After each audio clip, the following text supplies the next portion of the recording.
Poner el dedo en la llaga es investigar, informar, cuestionar y desafiar sin miedo al poder económico y político.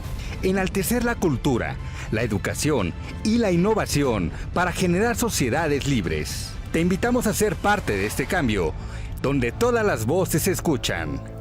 Con Adriana Delgado.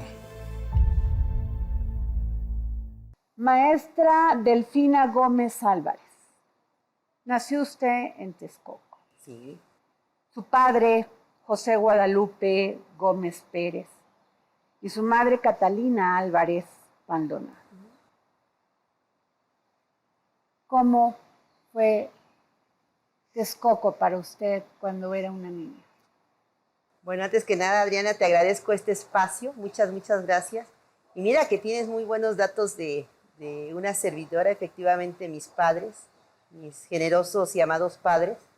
Y bueno, para mí Texcoco ha sido mi vida, ha sido ese espacio del Estado de México que me ha permitido desarrollarme y formarme como lo que soy ahora, una mujer que tiene muchos deseos de seguir cultivándose, de seguir formándose, de seguir apoyando a quien pueda apoyar y transformándose, porque las mujeres día con día se transforman. Entonces, para mí Texcoco es mi casa, es mi terruño, es todo, es mi vida, es mi historia. Sus padres y su madre, mujeres de trabajo, hombre de trabajo. ¿Cuáles son los valores que aprendió de ellos? Pues ante todo la responsabilidad, el respeto.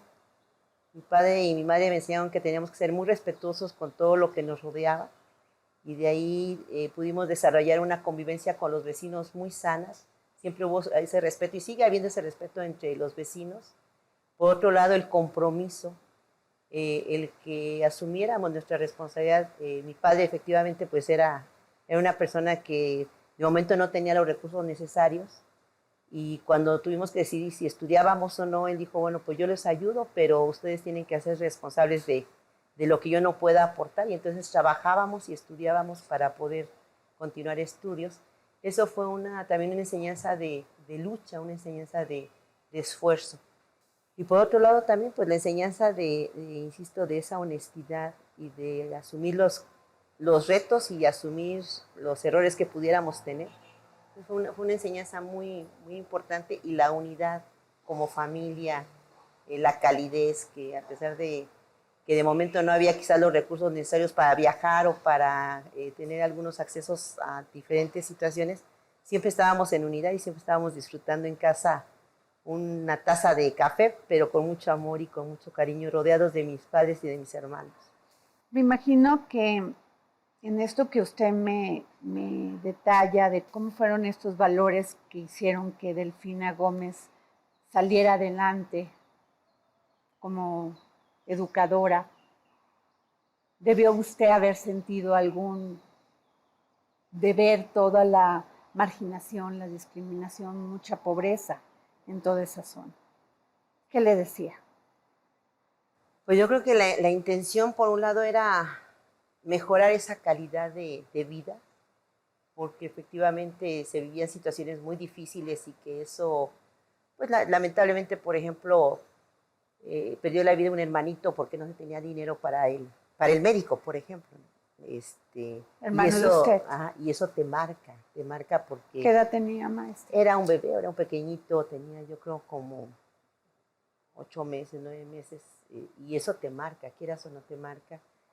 El hecho de ver cómo pues, tu padre llegaba con todas las manos callosas por todo lo que utilizaba de instrumentos y de materiales para la construcción, porque era albañil. El ver lo que se paraba a las 4 de la mañana porque tenía que venir a la Ciudad de México a trabajar, porque todavía estamos en la actualidad con esta situación de que de momento tienes que venirte de Texcoco a trabajar a la Ciudad de México porque todavía no hay suficiente empleo. Entonces, todas esas cuestiones te van marcando y vas diciendo, tenemos que mejorar. Y fíjate que algo que yo siempre refiero es que mi madre siempre nos impulsó mucho a decir, ¿saben qué? Ella me decía, abuela, hija, abuela, lo que yo no pude volar, tú vuélalo, porque mi mamá vivió una situación todavía de machismo. Afortunadamente mi papá no, pero sí vivió una situación de que se tenía la intención de, sí, de que la mujer era para tener hijitos y para estar en casa. Entonces ella, dentro de su poca visión quizás o mucha, ella decidió que sus hijos hicieran lo que ella no pudo hacer y entonces eso también te impulsa mucho como hijo y además te compromete a lograr algo que ella quizás no logró.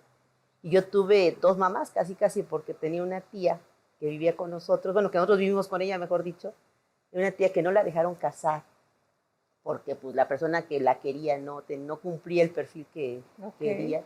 Entonces ella queda soltera, pero afortunadamente nos adopta como familia, como hijos, y yo tenía dos mamás y era fabuloso porque lo que no pensaba una, la pensaba la otra, y eso también me marcó mucho en este proceso de vida. Maestra, ¿cómo decide usted dedicarse al área educativa? Pues a mí siempre me fascinó desde niña, yo creo que trae uno esa vocación, yo creo que sí tengo esa vocación porque generalmente lo que hacíamos en la plazuela de frente de tu casa, era una plazuela de tierra, y entonces salíamos todas las tardes los chicos a jugar y a mí me gustaba jugar a ser maestra. Y me gustaba a lo mejor aparentemente enseñar a mis vecinitos, ¿no? Que realmente les enseñabas pocas cosas, y de ahí surge, yo creo que es la vocación. Ahí en Texcoco surge la normal. Realmente no teníamos tampoco muchas opciones de escuelas. Se crea la normal unos años antes de que yo termine la secundaria y entonces me da pauta para poder entrar a la normal, que era y sigue siendo una profesión. Mi mamá decía, es una carrera noble porque aunque estés viejita y aunque estés como estés, siempre vas a ser maestra y eso te va a ayudar mucho para tu formación. Entonces decido ser maestra. Estaba también Chapingo, también en algún momento me interesaba estudiar en Chapingo, pero ahí había puros hombres y entonces todavía como que decía, no, pues cómo una mujer se va a ir a estudiar en Chapingo. Entonces me quedo en la normal y ahí es donde decido iniciar la carrera. Como educadora, ¿tiene usted contacto no solamente con los niños, con la familia? ¿Se dan cuenta usted de los problemas que tiene una familia? Sí. En condiciones verdaderamente complejas, complicadas. ¿Qué le marcó? Mira, a mí lo que me marca es que como maestra tú tienes la posibilidad de abrirle una ventana de oportunidad a un niño. Cuando fui directora también yo le decía a las maestras, ¿saben qué tenemos que tener? Aparte de ser o enseñarles a un pequeño conocimientos, desarrollar habilidades, trabajar las destrezas, también que tenemos que ver la parte humana. Muchos de los pequeñitos o algunos tienen tantos problemas en familia que la única ventana que pueden tener de lucecita es la escuela. Y yo le decía a las maestras, si nosotros como maestros no les damos esa pequeña sonrisa, que a lo mejor en su casa no la tienen porque el papá está preocupado por la economía, la mamá está angustiada por todo lo que tiene de responsabilidad, y si tú como maestra no le das esa oportunidad de pequeño de sacar una sonrisa, pues pobre pequeño, dice, no tiene ningún espacio más que esas dos opciones. Así es. O sea, a mí lo que me marca mucho es cuando yo veo en un pequeño, a mí me tocó mucho primer año, a mí me marcó mucho cuando el niño empezaba a leer y escribir y que te ponía te quiero o gracias por enseñarme o te leía su primera lección. Eso me marcó mucho, pero sobre todo el poder incidir en su parte de formación humana. Eso a mí me marca mucho, sobre todo la parte humana del pequeñito.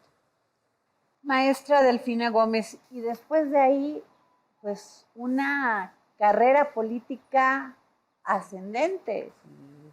Usted ha llegado a ser secretaria de Educación Pública de este país, senadora, diputada, presidenta municipal de su lugar de nacimiento, Texcoco.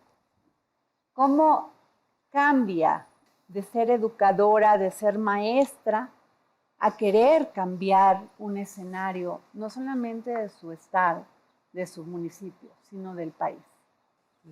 Yo creo que lo que a mí me ayudó mucho, o me ha ayudado mucho, es la formación que tuve como maestra. Yo a pesar de ser diputada, senadora o secretaria, yo sigo siendo o sigo percibiéndome como una servidora pública que tiene que ser disciplinada, que tiene que cumplir con el servicio a los demás, no tanto como un cargo a lo mejor de beneficio, sino al contrario, de servicio. Y todo esto se logra sobre todo por la confianza, en primera que me tienen dos compañeros que me invitan a participar en esto de la presidencia municipal, pero de ahí viene la confianza de la gente. Yo estoy muy agradecida con los texcocanos, por ejemplo, porque me dieron la oportunidad de poder trabajar para ellos. Y yo decido ser presidenta municipal porque en ese tiempo yo veía mi municipio muy abandonado, veía banquetas destrozadas, falta de seguridad, o sea, todo lo que los ciudadanos de momento nos aqueja, la basura, servicios públicos. Entonces yo decía, bueno, ¿por qué no cambia esta situación? Cuando me invitan a ser presidenta, yo sí la pensé y dije, bueno, puedo decir que no, porque yo me siento muy contenta en mi escuela y era directora y ya me faltaba meses para jubilarme. Ajá. Pero por otro lado dije, bueno, a ver, vamos a ver si es cierto que lo que tú tanto criticas como ciudadana, lo puedes hacer como funcionario. Y mira, afortunadamente me fue bien, hubo participación de la ciudadanía, tuve un buen equipo de trabajo con todo lo que pueda tener, de que de momento dicen, bueno, pues es que a lo mejor ya uno ya tenían varios años en esta experiencia y eso también ayudó porque me ayudaron a no estar por el camino largo, sino más corto para lograr metas más objetivas. Y bueno, eso permite que la ciudadanía me tenga esa confianza porque empieza a haber cambios. O sea, por ejemplo, un cambio es de que yo llego a la presidencia como típica maestra o directora, yo llegaba a las 7:30 a la presidencia y era la primera que ponía en el checador. Muchos me decían, maestra, ¿pero por qué pone el checador si usted es la presidenta? Pues por eso mismo, porque tengo que poner el ejemplo. Pues íbamos en las madrugadas a recorrer las calles en Texcoco porque la policía y las patrullas andaban haciendo su recorrido y entonces íbamos a ver si efectivamente están haciendo su trabajo. Y bueno, se hicieron varias actividades, se compraron algunos terrenos para construir algunas unidades deportivas. Otro logro que a mí me fascinó mucho, que pude dar la oportunidad a jóvenes que venían a la Ciudad de México, les apoyamos económicamente para su transporte, porque había jóvenes que no tenían ni para el transporte. Y uno lo vivió, o sea, yo lo viví cuando me vine a estudiar la universidad pedagógica, pues yo tenía que venirme de Texcoco acá y sí sabía lo que era no tener para el transporte.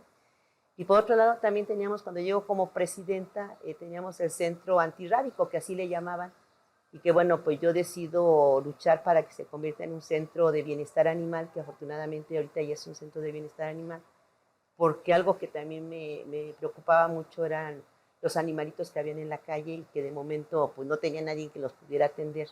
Y además el trato que se le da a un centro antirrábico, que es muy diferente a un centro de bienestar animal. Luego pues ya decido participar como diputada federal y bueno, pues ahí me ayuda mucho Chimalhuacán, lo de Chimalhuacán, que también amo a lo de Chimalhuacán. A pesar de que estaba Antorcha en ese tiempo y que era muy difícil que los desobedecieran, los de Chimalhuacán así que se atrevieron y me dieron la confianza. El apoyo, y entonces junto con los de Texcoco logro ser diputada federal. Ahí, bueno, pues estamos con lo de la energía eléctrica, trabajamos un poco con lo de educación, y pues ya de ahí me invitan a que participe como candidata a gobernadora. También hacemos un buen 2016. 2017. 2017. También un trabajo muy bueno, también una muy buena experiencia, porque conocí pues ya todo el Estado de México, conocí gente muy generosa, nuestros grupos originarios, lo que es Temuaya, lo que es la parte de San Felipe de Progreso, Lubianos, Santo Tomás de los Plátanos, que yo así como que lo escuchaba en algún momento, pero no lo conocía. Y bueno, y conozco la generosidad de nuestros grupos originarios, la cultura, el Centro Cultural Otomí, lo que es Valle de Bravo, en fin, toda la parte que no conocía del norte y sur del Estado de México. La gente también muy generosa, buena experiencia, y bueno, pues pasa ese proceso y después ya entro como a proceso de senadora. Ya como senadora, pues también me dan la gran oportunidad y vuelvo a quedar, porque todos los puestos que he tenido ha sido gracias a la gente, al apoyo de la gente. Y pues ya, luego estoy como secretaria, que me invitan como secretaria, y pues una buena experiencia. La política es compleja, sí. Es ingrata muchas veces, está ante el escrutinio público. Maestra, usted no ha perdido esa capacidad de reflexión, de templanza. Le toca difícil participar como candidata en el 2017 a la gobernatura del estado porque tenía usted pues la oposición gobernando. ¿Cómo conoce usted al presidente Andrés Manuel López Obrador? ¿Cómo inicia Morena? Fíjate que a él lo conozco, primero lo conozco en una ocasión que vine a la Ciudad de México a comprar un libro y yo tomaba mi camión y me bajaba en San Lázaro y después me iba a Pino Suárez y de Pino Suárez caminaba al Zócalo. Entonces cuando yo tomé el metro vi que mucha gente, porque en ese tiempo todo era PRD, entonces yo vi mucha gente que iba en el metro con sus banderitas, iba con su niño, iba con, o sea, gente de muy emocionada. Y yo decía, pues, ¿a quién van a ver? Porque yo realmente estaba dedicada a la educación, no tenía ningún partido, ni era nada de cuestión de política. Entonces cuando bajo, empiezo a caminar y veo que hay ríos de gente y yo ahí voy con la gente, pero porque yo iba a comprar mi libro. Pero me sumo dentro de la gente y empiezo a ver toda la algarabía. Y cuando llego al Zócalo, él estaba dando su discurso. Okay. Y entonces yo lo empiezo a escuchar y la verdad sí me emocionó mucho su discurso y de ahí ya empiezo a seguirlo. Y cuando él tenía algún evento, pues yo iba, pero yo solita tomaba mi camión, me iba y lo escuchaba. Yo lo conozco ya de manera más, y estaba además muy lejísimo. Yo nunca me imaginé tenerlo tan cerca como ahorita la vida me ha dado la oportunidad de vivirlo. Yo a él lo conozco cuando ya me proponen como candidata a presidenta municipal. Recuerdo que cuando yo estaba en un templete, él llega y pues como dice, ¿y esta quién es? ¿No? Y yo creo que tuvo razón porque yo no tenía nada o sea, no era ninguna seguidora cercana. Entonces, bueno, pues ya me conoció, me presentaron y la apostó, le dijo, pues a ver qué pasa. Yo me imagino que había pensado, pues a ver qué pasa con esta maestra, ¿no? Y después ya empezó a ver mi trabajo, empezó a ver mi compromiso. Y bueno, una persona que yo agradezco mucho me tiene la confianza. Y bueno, tal suerte que pues, me invitó a ser secretaria de Educación y eso para mí pues es estupendo y fabuloso porque pues al menos corresponde un poquito a lo que yo he hecho como profesionista. Él siempre se refiere a usted como una mujer disciplinada, una mujer honrada, honesta. Sí, y sí lo soy, o sea, soy humilde pues, en el sentido de decirlo, pero sí, porque son los valores que me dieron mis padres. Mira, a medida que pasa la vida, porque bueno, ya estamos, llega un momento en la etapa del ser humano, que ya está más allá de para acá, ¿no? Yo creo que a mí lo que ahorita la vida me ha dado ha sido tan generosa que lo único que yo puedo hacer es ofrecerlo, refrendarle algo a la vida. Entonces, digo, cada quien tiene sus deseos, sus objetivos. Para mí, mi ideal sería o mi sueño es, ojalá poder dejar algo, pues por ejemplo a los perritos, dejar algo a las personas con discapacidad y que realmente tu paso de esta vida sea decir, dejé algo a esa gente. ¿Te imaginas la gente tan generosa que te recibe, que te da un taco, que te da su confianza? ¿Cómo le puedes responder? Pues trabajando mejor y te pagan por hacerlo además. Entonces, cuando perdió la gobernatura en 2017, ¿no se desilusionó? ¿No hubo resentimiento? No, ¿qué te crees que no? No, porque afortunadamente yo no vivo del cargo. Yo creo que es una experiencia que a mí me sirvió de mucho. Yo vi más lo positivo, conocí gente, conocí lugares, me desarrollé más como persona, aprendí de mis errores y eso me permitió disfrutar. A toda la gente que conocí la sigo frecuentando y yo siempre digo que por algo pasan las cosas y quizás no era mi momento. Entonces no me quedo en la parte de por qué no pude ser o qué mala onda, o sea, por algo pasó y yo sigo adelante. Ahora usted es candidata del partido Morena para la gobernatura del Estado de México. Todas las encuestas pues la marcan con una ventaja de 10 puntos, otras 19, otras 20. ¿Puede usted ganar el Estado de México? Sí creo y siento que sí se puede ganar. Primero porque sientes la necesidad de la gente. En todos los actos que he tenido, desde lo que fue la precampaña hasta las citas que me han pedido a lo largo de este tiempo hasta llegar a la campaña y la efervescencia que ves en los actos cuando se convoca a algún acto o alguna reunión, yo veo siento así que lo que la gente desea. Además de que también, pues recordemos que 8 de cada 10 mexiquenses quieren un cambio y eso también da una pauta para que uno pueda tener alguna posibilidad de ver cómo vamos. Sin embargo, yo algo que sí siempre he dicho, no nos podemos confiar. O sea, el que pudiéramos decir va adelante sería un poco también a lo mejor pecaría uno de ingenuo, pecaría uno de confiado. Yo creo que es el momento de que no nos confiemos, de que sigamos trabajando, de que podamos ofrecerle al ciudadano lo que él quiere un cambio, pero para mejor. El ciudadano está cansado de tanta demagogia, de tantas promesas que pasando a veces la campaña se olvida. Yo decía, el ciudadano ya dice, ustedes nada más vienen cuando necesitan, vienen, tocan, nos piden, y después se van y se olvidan de lo que a lo mejor en su momento pues prometieron o se comprometieron. Entonces yo por eso creo que sí vamos muy bien, que sí hay grandes posibilidades, yo sí veo muchas posibilidades de obtener ese triunfo, pero no confiándose, o sea, no confiándose. La participación de la ciudadanía es importantísima. Aquel que piensa que el emitir su voto no es importante, claro, es importante, es muy importante porque ellos son los que van a determinar ese cambio. Okay. El Estado de México es un estado muy complejo, muy grande. Por un lado tiene usted industria, por un lado tiene usted campo, por un lado tiene pues turismo. Tiene que gobernar para todos, para las clases medias, para las clases altas, para la gente que necesita, pues tiene más necesidades. ¿Qué les dice usted, por ejemplo, a las clases medias? Yo creo que primero efectivamente dice compromiso para todos, o sea, se tiene que gobernar para todos. Y yo creo que lo importante no solamente para las clases medias, sino también las clases altas y las clases bajas, algo que tenemos que hacer es trabajar en unidad y trabajar de manera coordinada.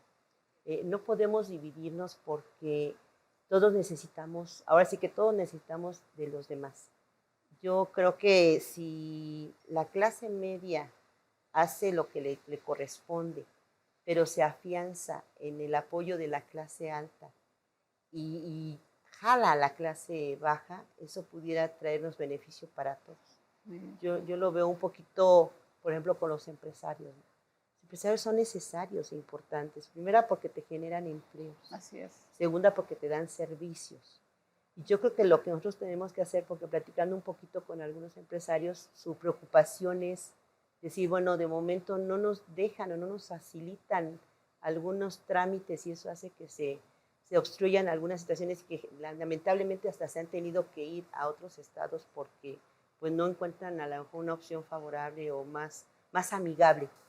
Y entonces yo creo que nosotros sí, como gobierno, porque como gobierno no viene uno a hacer negocios, viene uno a facilitar todo el proceso para que todos tengan mejores servicios. Así es. Entonces yo me pongo a pensar si los empresarios que son generosos, porque hay empresarios muy generosos, nos ayudan creando empleos para nuestros compañeros ciudadanos que no lo tienen, para nuestros jóvenes que van a salir de las escuelas y que a veces se frustran porque ya terminaron una carrera y no encuentran empleo, pero si estos empresarios o estas organizaciones o estas instituciones jalan a esos jóvenes, claro que podemos mejorar, nos jalamos todos y podemos lograr. Yo sí le apuesto a que el Estado de México tiene una capacidad enorme, por ejemplo, turismo.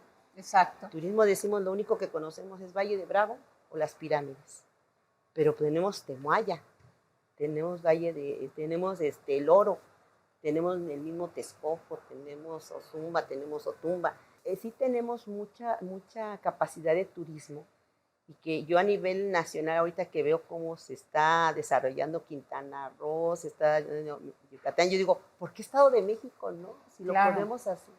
Y todo eso es un trabajo en conjunto, pues con gente que tiene el capital, pero también con nuestros compañeros, los comuneros, nuestros compañeros, los ejidatarios, que pueden hacer centros de atractivo turístico, porque hay lugares muy hermosos, la Marquesa incluso, que tiene algunos espacios que todavía se va usted a desarrollar polos sí, hace falta eso. De desarrollo turístico. Sí, y yo creo que también lo que hace falta es crear más centros de lo que se le llama de distribución. Ahorita con el aeropuerto, con el AIFA, podemos ahí también hacer algunos centros en donde puedan hacer de distribución y claro que el Estado de México puede crecer. Y facilitar los trámites a los empresarios para que sea un punto de inversión. Sí.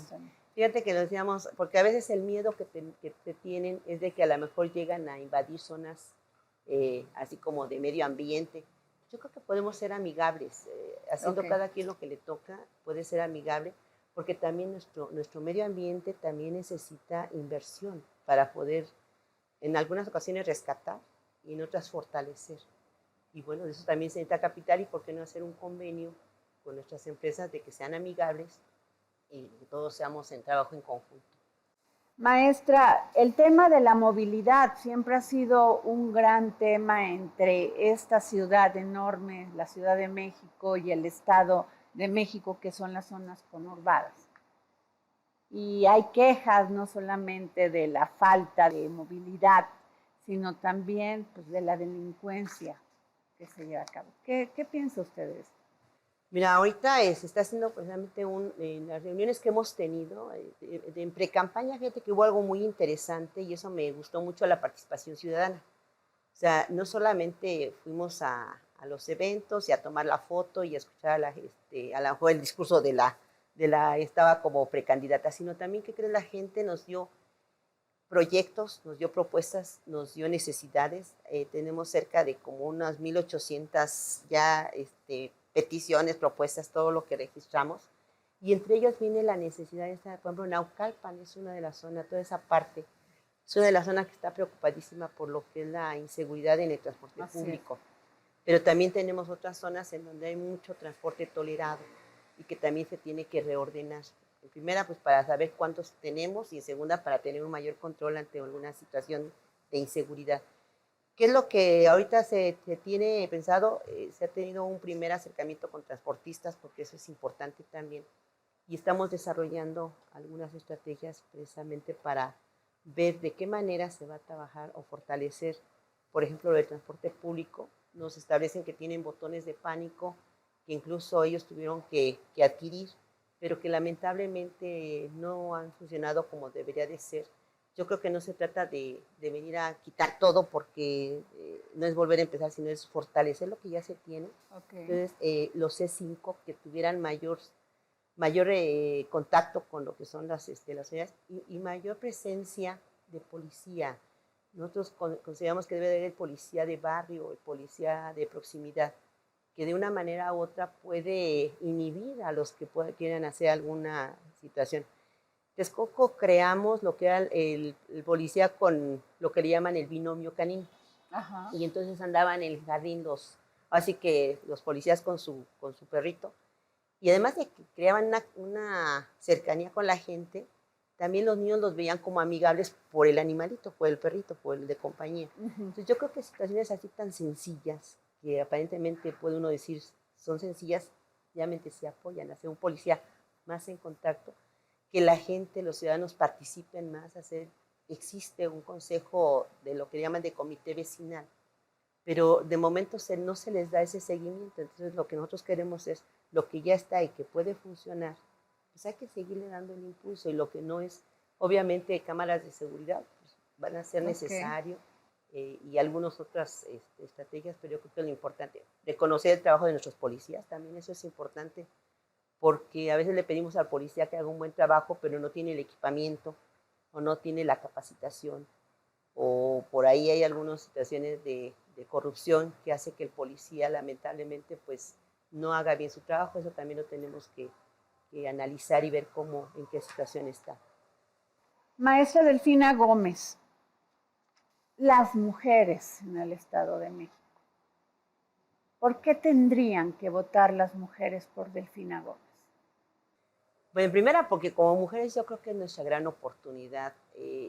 Delfina Gómez abre una brecha. Yo creo que no es tanto ni siquiera Delfina Gómez, sino es lo que representa como mujer y que puede abrir esa brecha para las demás generaciones. Yo al ver a una pequeñita y decir, esta pequeñita puede en algún momento llegar a ser gobernadora o puede llegar a ser diputada, ya quedan con esa buena intención, porque saben que si Delfina Gómez o alguna mujer lo logra, ellas ven que hay la posibilidad, entonces se abre brecha para esas mujeres, para esas nuevas generaciones. Y por otro lado, bueno, pues porque también me interesa mucho trabajar con las mujeres. El Estado de México tiene una gran deuda con las mujeres, sobre todo con las desaparecidas, Así es. con la cuestión de feminicidios.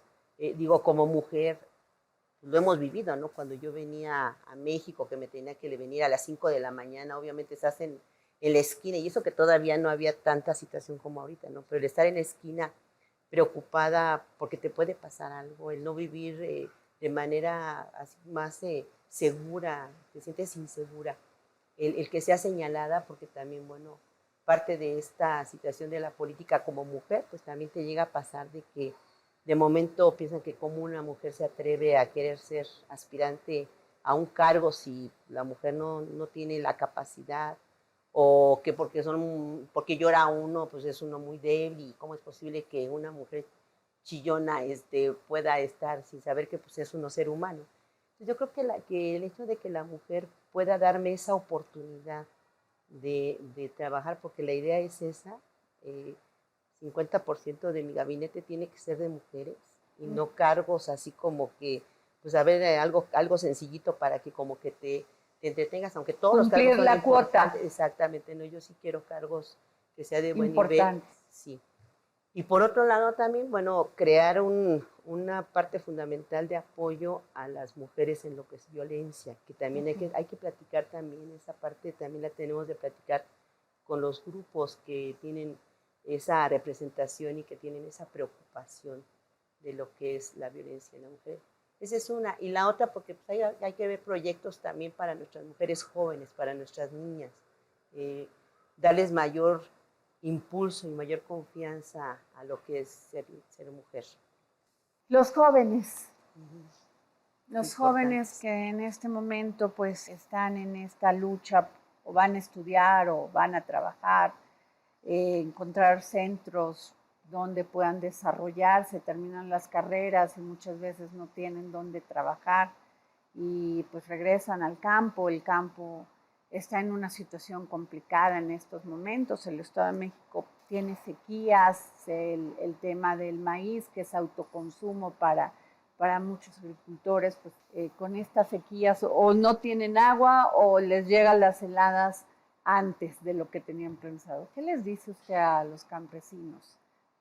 Mira, he platicado con los campesinos, hemos tenido la oportunidad también de estar en contacto.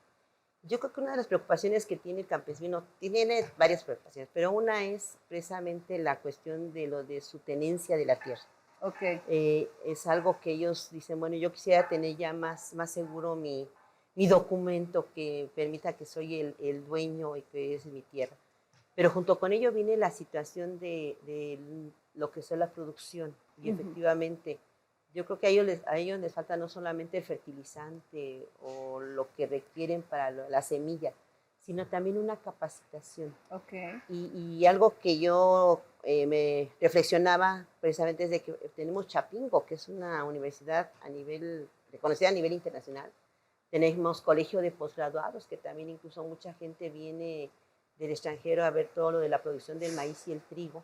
Tenemos INIFAP, que también es una institución que también se dedica, y que digo, ¿cómo es posible que teniendo en el Estado de México no despeguemos como una potencia en la cuestión de lo que es la producción no solamente de maíz, sino también tenemos, por ejemplo, maguey, tenemos la cuestión de la producción del pulque. Y eso lo que queremos es conjuntar, por eso te digo que tiene que haber un trabajo de manera conjunta. Si Chapingo nos apoyara dándole capacitaciones, acompañamiento a nuestros campesinos, y que los campesinos enseñaran a nuestros jóvenes el amor a la tierra, porque los campesinos lo que tienen es ese amor a su tierra. Ellos le piden permiso a la tierra cuando van a cultivar, tienen unas cosas muy, muy bellas. Yo creo que se podría hacer una muy buena producción. Por ejemplo, lo que es Valle de México era una cuenca lechera. Ahora, por ejemplo, Texcoco, mis abuelos todavía se dedicaban a la leche.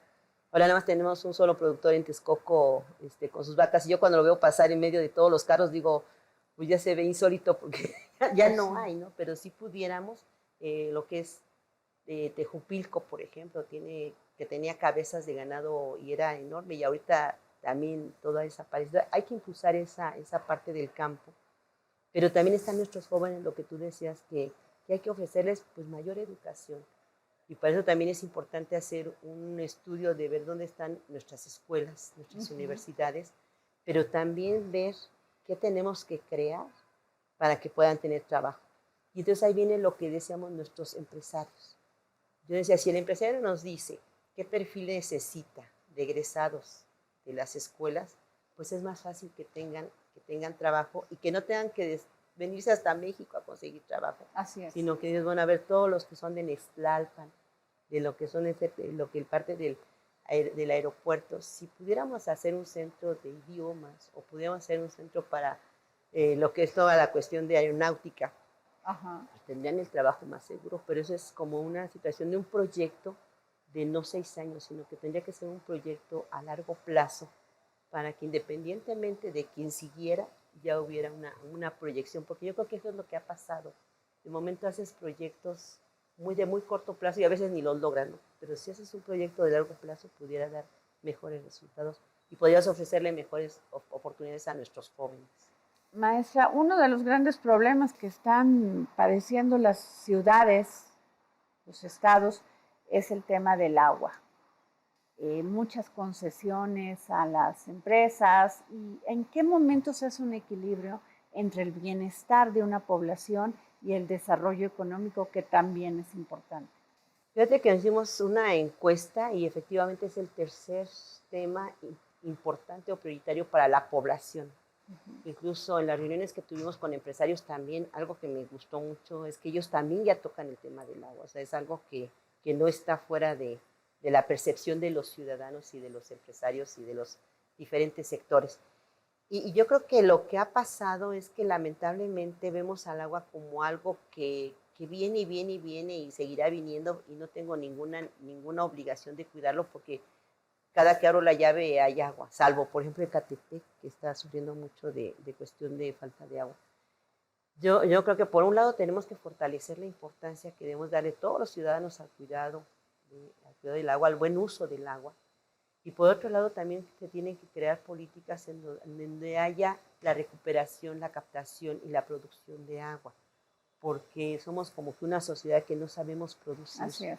Entonces, ahí hablábamos con algunos expertos que efectivamente están viendo algunas propuestas de ver cómo podemos trabajar. Por ejemplo, si haces una inmobiliaria, haces grandes edificaciones o algunas unidades, pues que no vaya a caer todos los desechos a lo que son los ríos, que es lo que ahorita ha pasado. Lo primero que tendríamos que hacer es tener una buena documentación de cómo están los ríos, cómo están todos nuestros manantiales y los mantos freáticos, ver lo de Cutzamala, que también es importante, y trabajar. Afortunadamente la Ciudad de México ha tenido ahorita ya esa actitud de apoyar, porque sabe que no dependen nada más de nosotros, sino también de otros estados, pero ya también hay esa participación. Y por otro lado también ver la situación de que hay ese compromiso insisto, de ciudadanos y de empresas para poder limpiar nuestros ríos, que esa sería una primera actividad. Decían, algunos ríos no llegan a crecer más porque tienen ya un montón de basura, tienen mucho desecho. Y eso de una manera también afecta a todo lo que viene, agua limpia, se contamina. Y otro problema que vemos muy fuerte viene siendo las fugas. El 40% de agua que se desperdicia es por fugas. A veces los gobiernos no hacen mucho porque es algo que está abajo de la tierra y no te da o no te produce el aplauso, no te produce el reconocimiento. Entonces, es lo que tenemos que hacer. Y tenemos algunas áreas que se tienen que recuperar o se tienen que proteger porque están por ahí con algunos problemas de tubería, que eso tendríamos que arreglarlo y tenemos que darle atención. Yo sé que usted es un amante del medio ambiente y de lo que representa el medio ambiente, entre ellos los animales. Usted tiene perritos adoptados, tiene gatitos también. Hay una crueldad terrible en nuestra sociedad hacia los animales, hacia los perritos, hacia los gatitos. ¿Es usted amiga de todos aquellos que amamos a los animales? ¿Qué se va a hacer? Sí, yo lo que considero es que tenemos que hacer dos cosas. Primero es el que se apliquen realmente lo que ya está dentro de las leyes, que los ayuntamientos sí logren lo que es los centros de bienestar, que se tenga un área específica para atención de lo que son los animales en la calle, que tenemos un gran problema de mucho animalito en la calle. Y por otro lado, la educación que se puede dar no solamente en las escuelas, sino también en las casas. Okay. Yo creo que también como funcionarios. Yo decía, si el funcionario no da dentro de su proyecto de trabajo, o dentro de sus informes, o dentro de sus actividades, un espacio para la protección y el cuidado de los animales, obviamente se ve como algo muy lejano o que no tiene importancia. Okay. Nosotros aquí en el Estado de México, hasta donde yo tengo registrado, tenemos 19 centros, y que lo único que falta es impulsarles más recursos, porque pues tenemos médicos veterinarios, tenemos universidades, si tú te das cuenta, y de verdad yo admiro y respeto a las asociaciones, a los ciudadanos que tú los ves y sin ningún recurso que le dé el gobierno o el Estado, hacen su trabajo, pagan el alimento, los van a esterilizar. Bueno, hacen una compañera decía, hacemos, y sí es cierto, se hace lo que el gobierno tendría la obligación de hacer. Y yo creo que con que el gobierno hiciera lo que le toca hacer, que es la conciencia y el cuidado, y fomentar ese compromiso de los ciudadanos, sí se puede lograr. Yo le apuesto mucho a los niños, porque fíjate que un niño, cuando tú le dices, bueno, como maestra, yo le decía a un niño, a ver, no debemos de tirar la basura, hijos. Tenemos que dar, si vamos en el carro, una bolsita y echen ahí su basura, o si van caminando. Los niños lo hacían muy bien. Iba el papá, tiraba la basura y decía, ¿sabes qué, papá? Dijo a la maestra que no tienes que tirar la basura. La maestra de momento, o el maestro, tienen mucha influencia sobre los pequeñitos. Si a través de la educación pudiéramos impulsarles ese cuidado, ese amor y esa responsabilidad, ellos serían maestros de los papás. Claro. Pero ¿qué pasa? Que los adultos a veces somos medios inconscientes. Veía, por ejemplo, cómo un señor llevaba al perrito corriendo y él en el carro y él corriendo. Digo, eso es una crueldad terrible. Y afortunadamente, y felicito a las jovencitas que lo hicieron, lo detuvieron al tipo, y hasta que no lo subió. Sí, y o lo de Zumpango también. Encontrar esto. ¿No cree que deberían de la legislación tomar medidas más duras y que los presidentes municipales asuman con más compromiso el cuidado hacia los animales? Sí. Poner el ejemplo. Yo creo que esa sería una de las políticas que yo impulsaría, porque debido a lo que yo experimento, sí lo vería. Incluso tendríamos un área especial para la atención. Un reto que se tiene en el Estado de México son los animales de la calle.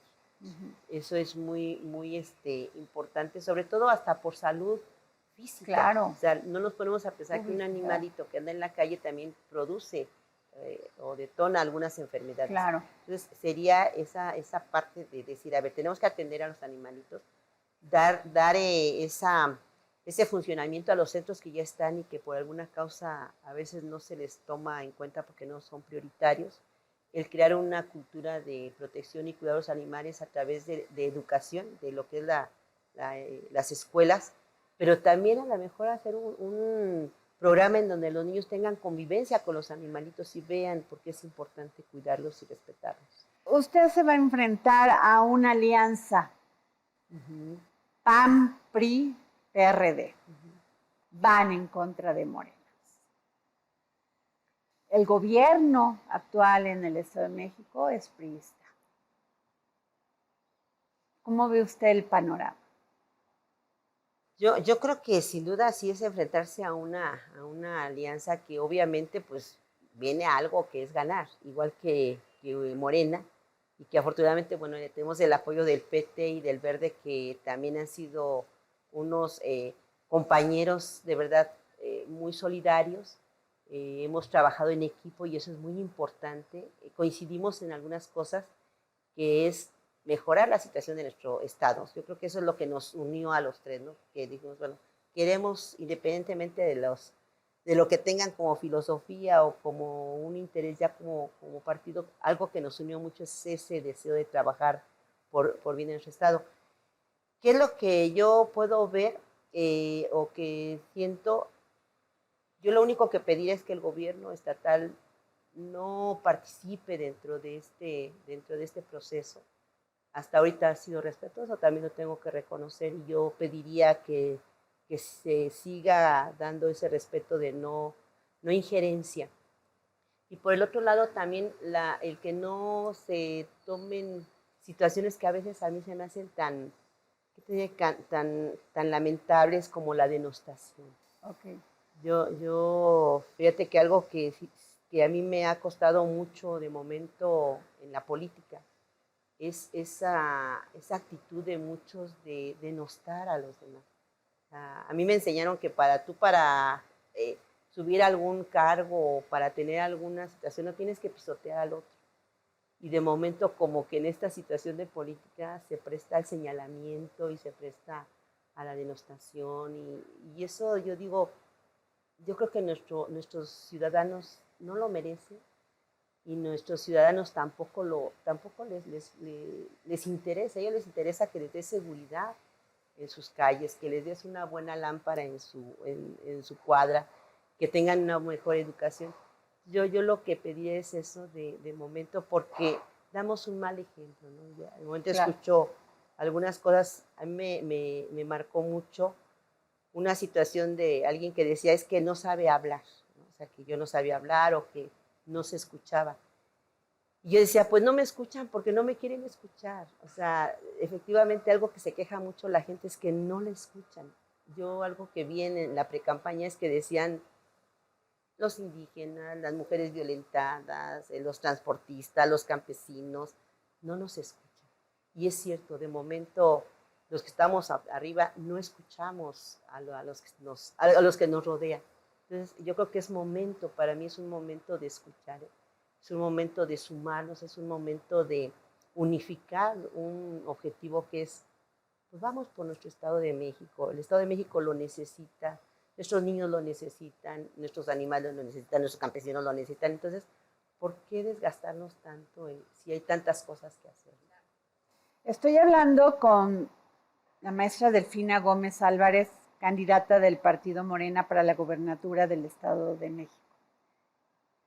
En julio voy a hablar con la gobernadora del Estado de México. Sí, con la participación de los ciudadanos y con todo lo que vamos a trabajar, yo estoy convencida de que así va a ser. Muchas gracias, maestra Delfina. A ti, muchas gracias. Vale. El próximo jueves, en El Dedo en la Llaga. ¡Que viva México! ¡Qué frase! Sí. Y aquí usted interpreta junto con Damián Alcázar 3 personajes. Sí. Cuéntenos. Un gran regalo de Luis Estrada, un gran regalo. Que nos confíe, al menos a mí, Damián es un actor extraordinario. Un actor que ha hecho mancuerna con Luis, creo que en 7 películas. En mi caso fue un obsequio de pronto de que me obsequie y me diga, oye, pues aquí tienes que hacer 3. Entonces es un regalo. Nosotros como actores, ¿qué queremos hacer? Es interpretar roles. Y de pronto me da a el jerarca de la familia, Reyes, me da a este personaje bobo, Rosendito, y luego me da al primo, o hermano creo, de Rosendito, que es este policía. Okay. Y pues es un gran gusto y un gran gozo, porque hay que construir 3 personajes distintos que no se parezcan. Ese sería el chiste, ¿no? Ese sería nuestro trabajo, poder hacer 3 y que puedan ser verosímiles y que la gente los compre, que la gente diga, ok, sí creo en ellos, sí están vivos y sí son distintos entre sí. Por lo tanto, una gran responsabilidad, habría que construirlos y trabajar, hay que trabajar mucho, eso también es algo que he aprendido en esta carrera. Construir un personaje es muy complicado, no es nada sencillo, aunque lo parezca. Nuestro trabajo es que parezca sencillo, que la gente vea algo vivo y que es natural. Sin embargo, cuesta trabajo. Entonces, construir 3, Damián lo hace increíble, me parece. Damián construye un sacerdote, el político, el padre de familia, lo hace como lo hace él siempre, todo, ¿no? De manera genial. Y pues fue un obsequio y una responsabilidad.